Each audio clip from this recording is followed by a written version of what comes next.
Hi, it's Kristen and it's time for another vlog. So in this reading vlog for the spooky season, I'm going to be reading books about vampires. Very excited about this. It's going to get me to read books I've been meaning to read for a while. I might reread a couple of books. I have an idea of the books I'm going to read, but I do have some options, so I'm not going to announce them all now.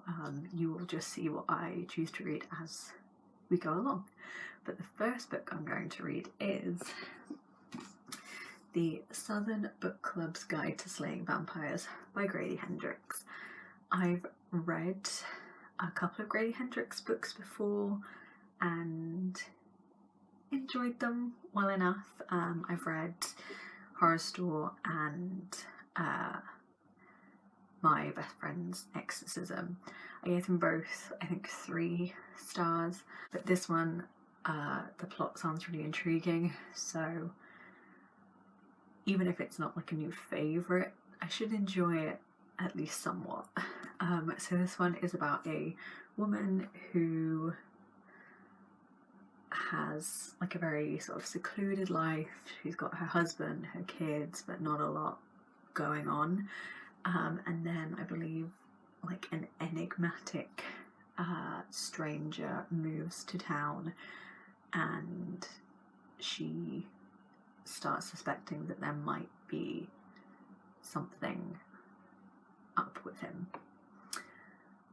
That's about as much as I know, or think I know. But I'm excited to get to this. Also, this is very floppy, which just appeals to me. So I will let you know when I've read a bit of this, my thoughts, my feelings. I'm hoping it'll be a quick read, but I will update you later. So I'm about halfway through the Southern Book Club's Guide to Slaying Vampires. I'm really enjoying it so far. I think it's my favourite Grady Hendrix book that I've read so far.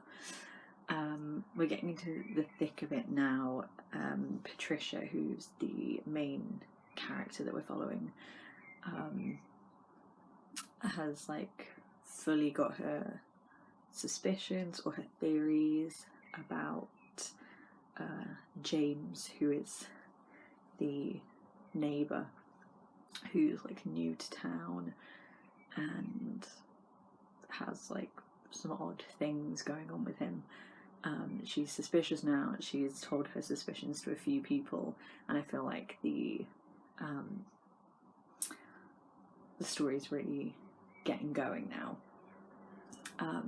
Not that it wasn't good before, like it was sort of a slower start, but now we're fully in the she's fairly certain he's a vampire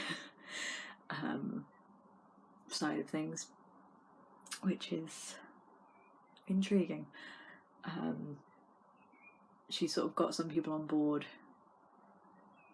with her suspicions of him, but not the vampire side of things. She has sort of spread this theory of him being a drug dealer to kids in order to have other people be wary of him, but she's not actually told them that she thinks he's a vampire, because she thinks that would be a step too far, which is understandable. So yeah, I'm halfway through, enjoying it. I'm finding it quite a quick read. A lot of the chapters are quite short. Even the beginning was slow pace. I think the short chapters and like the well-spaced moments of tension and moments of action or sort of creepy things keep the plot going quite well. I think it's not scary or anything, but I think the creepy moments in this are my favourite from like all his books. Like they're the moments where I actually was like, oh, that is not nice.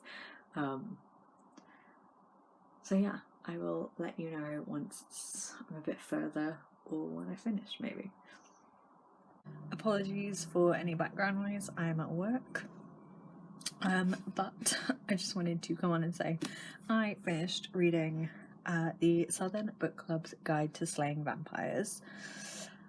I actually finished it the other day, and then just kept forgetting to film this clip.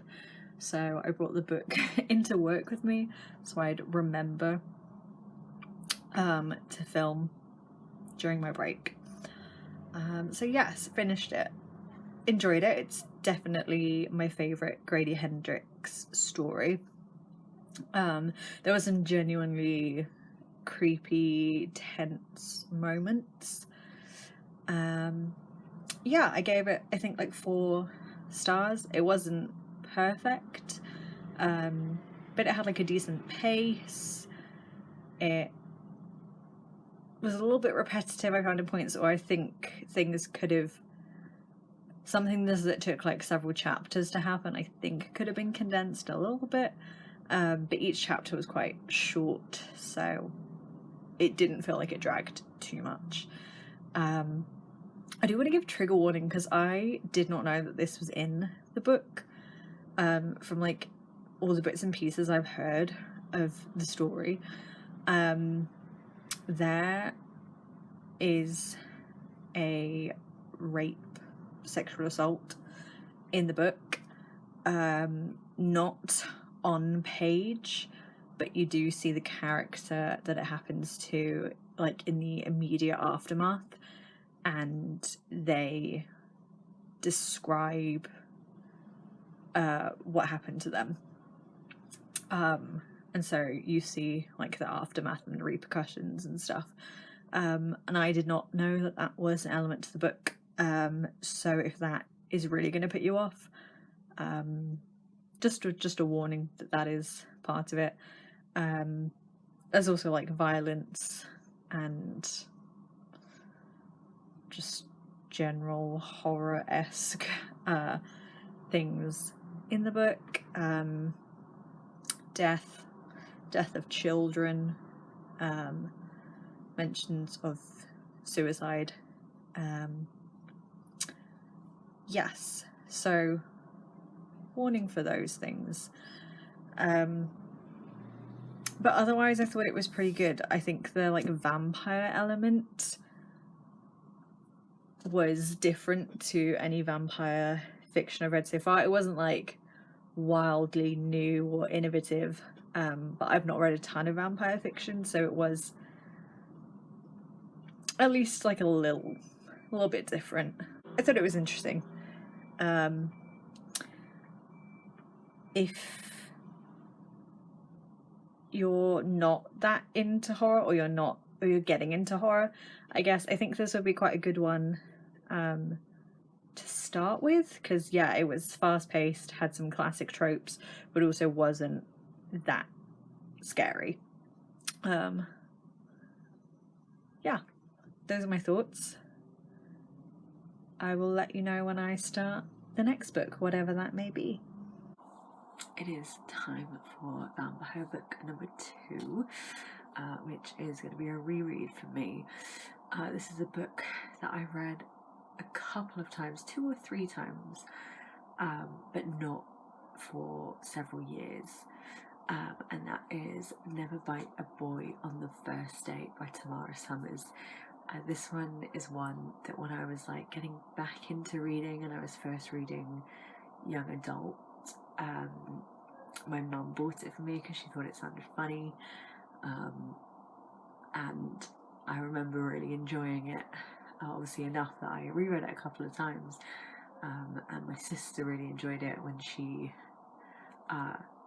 got a little bit older, like to the age I was when I first read it, and she gave it a go as well and she enjoyed it. So I'm hoping it lives up to my memory of it. I'm not feeling very well today. I've got a really bad cold. I'm just like sort of snuggled in bed. I've been watching a lot of Sabrina the Teenage Witch just to feel cozy, but I'm like reaching the end of series 5, so I thought I'll wait and read something before I like start another season.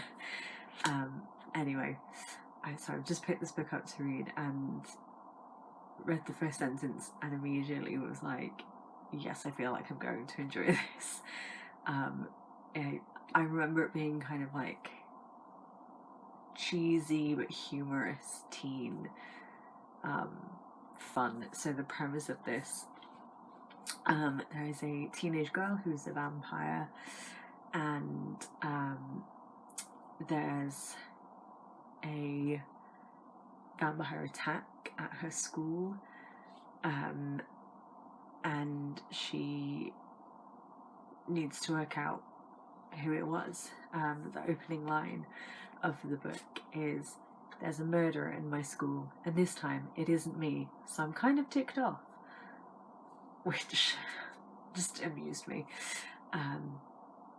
So yeah, she knows that it's a vampire, but she knows it's not her, and it's not her like vampiric parents and family and stuff. So she has to like narrow down who it could be, and all her suspects, as it says on the back, are I've narrowed it down to 3 suspects, all acting suspiciously, all boys, and all very cute. So yeah, I feel like with how I'm at the moment, I'm just in the mood for like cute, funny, cheesy teen comedy kind of thing. So I'm excited to reread this, and I hope it's as enjoyable as I remember. I'm nearing the end of this now. I've got about 50 pages left. It's a very quick read, just in the way that it's written. It reads really quickly, I think. But it's making me realise, like, on reflection of previous times I've read it, just how quickly everything wraps up, because I can remember like the ending and what happens at the very end, but couldn't necessarily remember how we got there. But with only this much left, yeah, there's a lot of stuff that's got to happen. So obviously it happens very quickly, back to back. Yeah, it's just very fun. It's a fun book. There's all snarky, sarcastic comments and jokes, and Kira's internal monologue. I'm having fun with it. So I just finished Never Bite a Boy on the First Date. I enjoyed it. It was fun, all a bit cheesy. Yeah, just a fun, quick read. It does wrap up very quickly, I think, and after like everything happens, like the big climax, there's like no fallout, it just ends. So I kind of wish there was like another chapter, just or like an epilogue or something, just to explore the repercussions a bit more. Also, because it's so short, it's only like 270 pages. There's a lot of characters, and so they don't really get fleshed out, and relationships happen very quickly and then fall apart very quickly, etc. And there's like no real development in like characters on their own and then characters with each other. But yeah, I think, yeah, if it was just a little bit longer and a little bit more fleshed out, I think I would enjoy it more now. But I really remember enjoying it when I was younger, and I think it's, yeah, a good like intro to YA, which is what it was for me. Yeah, it was a lot of fun. Because yeah, the main character Kira it's just like a regular teenage girl trying to live her life while like focusing on boys and things, while also dealing with being a vampire and trying to solve a murder. And considering this came out years ago, I don't think it's aged too badly. There is a moment where one of the love interests compliments her by saying she is not like other girls. But other than that, like, yeah, there were no points or like references that I was like, ooh, that's not something we'd say anymore.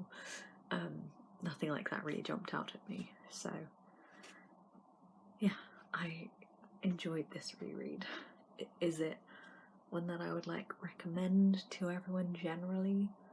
No, but I think if you're a teenager and you want to get into supernatural, paranormal YA, and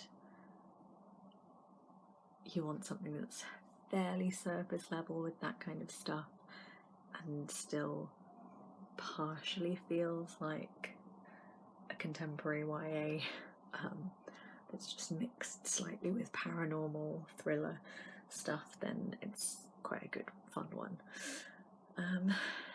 But yes, that is it for this book. On to my third and final vampire book next.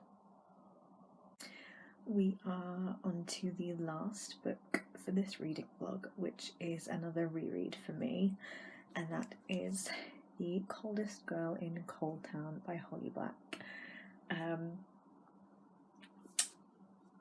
I read this years ago, several years ago, and I remember really enjoying it, but I also remember that the week I read, like including this, 4 great books back to back. They were all like 4 or 5 stars, and so I remember really enjoying it at the time, but I'm interested now to see if I still think it's great, or if maybe it's not aged brilliantly in that time, or if just the great week of reading that I had in my late teens that one week made me think more positively about this. Either way, I'm just generally interested to see how I feel about it now. So this one, we have our main character, Tana, I think it is, who lives in a world where there are these things called cold towns. Quarantined monsters and humans mingle in a decadently bloody mix of predator and prey. It's an eternal party, shown on TV 24 hours a day, gorgeous, glamorous, deadly. The thing is that when you go into one of these cold towns, you can't leave, and so, if I remember correctly, our character and a couple of other characters, there's like a small group of them, I think, end up having to go into this cold town, and we see what they get up to when they're in there. I remember enjoying this, but I can't really remember much about it other than the basic premise. I can remember like tiny plot points, but I don't know if I'm remembering them correctly or not, because it's been a while since I read this book. But yeah, I'm excited to get to it, and yeah, I will let you know what I think. I'm actually just about to join in with a reading sprint, because I've been having a hard time focusing on reading for the past couple of days, so I think I'm gonna go on a reading sprint online, and hope that gets me into this book. Hello. I am very pink in the face. I just went out between my shifts at work to get some dinner, and it's very cold outside, so my cheeks and my nose are really pink. I realised I haven't really given an update for The Coldest Girl in Cold Town, and I'm like halfway through. So where we're at with the story, everything kicks off quite quickly. There's a lot of action at the very start, and then it's a bit slower and is more about like traveling. So we've got Tana, our main character, and then her ex-boyfriend Aiden. They're at a party. Slight spoilers here. And vampires attack the party, and so they have to escape. And they escape along with a vampire that they find tied up, and he sort of helps them, so they feel like they should help him, and they all escape together.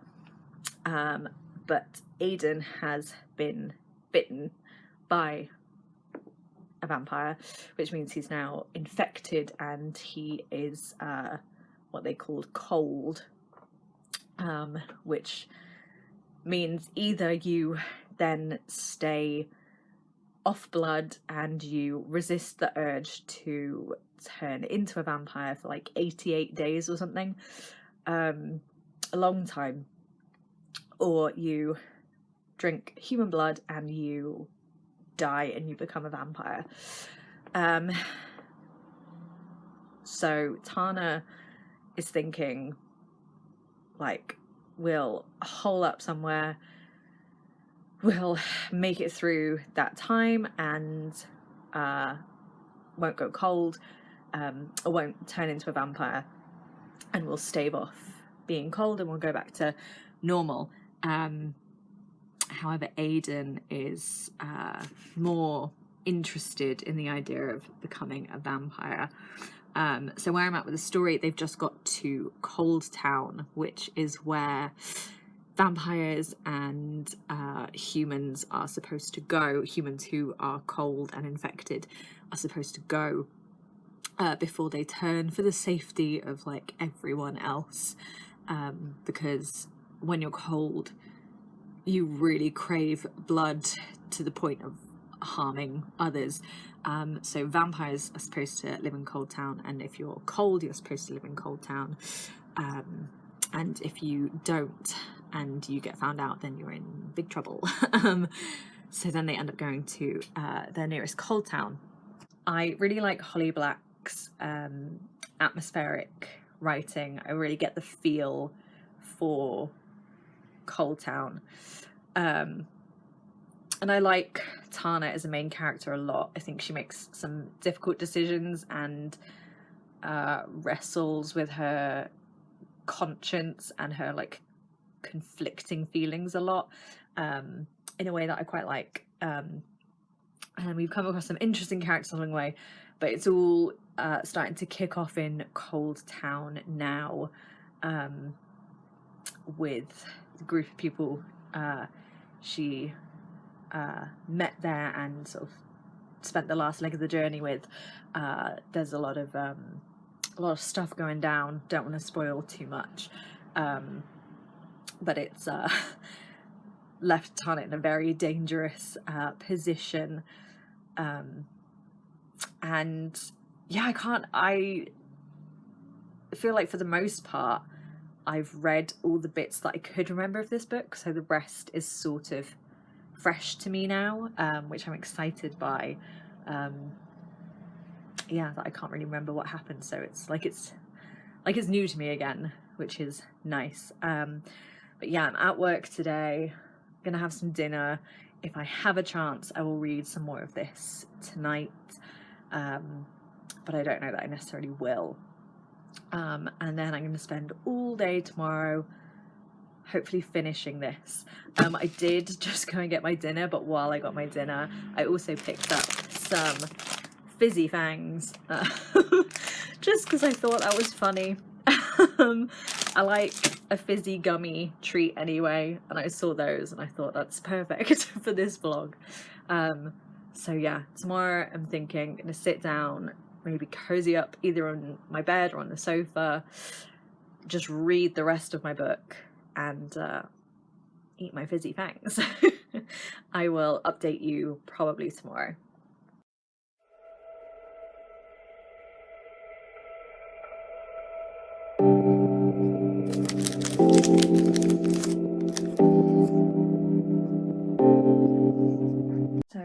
last finished The Coldest Girl in Cold Town, and I really enjoyed it. I still really liked it. I was hesitant because I enjoyed it before, but it's a YA and I wasn't sure how it would have like aged, or if I just wouldn't enjoy it as much because I'm not in that age range anymore. But I still really enjoyed it, which is good.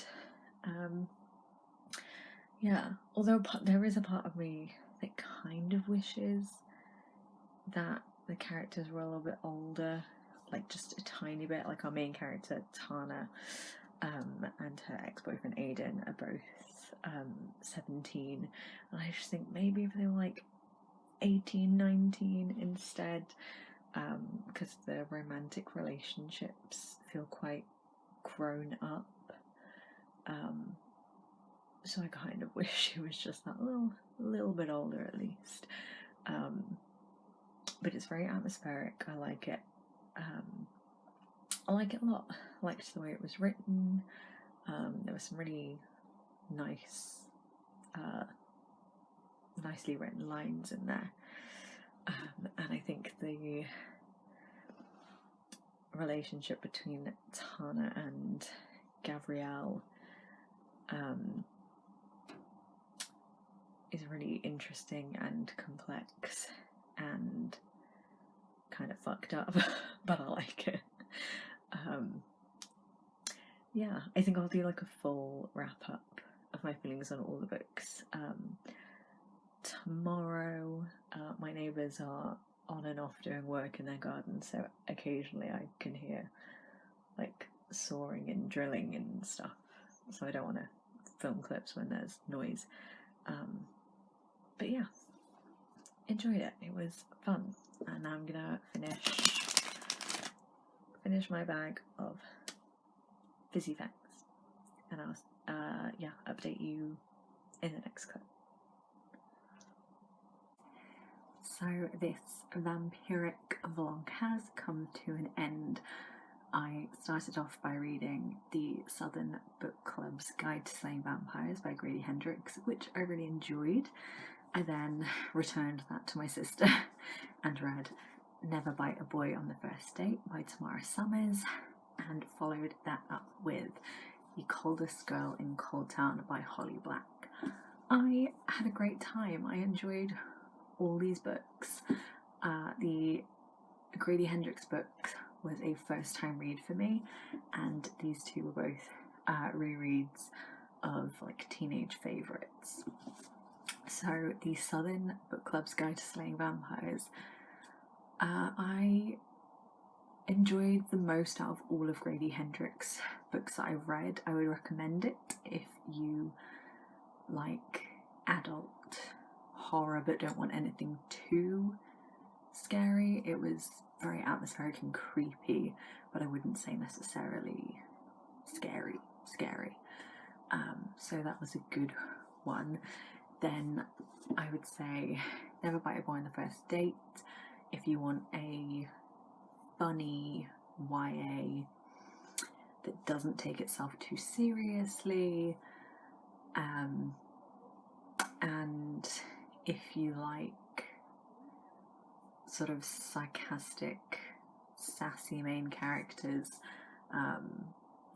with a focus on like teen troubles of relationships and friendships and stuff like that, with the supernatural aspect being not necessarily a background plot because it was the main plot, but being almost just as important as the characters' everyday life. And then The Coldest Girl in Cold Town, another YA, maybe a slightly older YA than Never Bite a Boy. But again, if you like very atmospheric books, if you like kind of questionable, messy relationships, I feel like Holly Black is generally quite good with that. Carden and Jude are a well-known sort of iconic YA relationship in her Fae series, and I think Tana and Gavriel have quite a nuanced grown up, because it seems like quite high stakes aspects to their relationships, but also still young feeling because it's kind of messy and maybe not particularly thought through. And this one, it's not gory, but there's quite a lot of talk of blood and the ramifications of them being vampires and killings that go on around the characters and because of the characters. Feels quite grown up as well. So I'd say maybe, yeah, slightly older YA for this one. This one maybe like a middling teen to older teens, because there's still quite a lot of talk about relationships.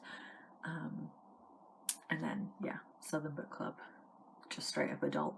But I still enjoyed both of these. This one I think maybe for the nostalgia, but this one I think you can read it as an adult and still very much enjoy it for what it is. So yes, of the 3 vampire books I read, I very much enjoyed them all. It was nice to return to these 2, and it was nice to read another Grady Hendrix, a successful vampire reading vlog. It makes me want to consume more vampire literature and media now. If you've got any recommendations for good vampire novels or graphic novels or shows even perhaps, please let me know. Leave them in the comments down below, any recommendations. That is it for this vlog, and I will see you soon with another one. Bye.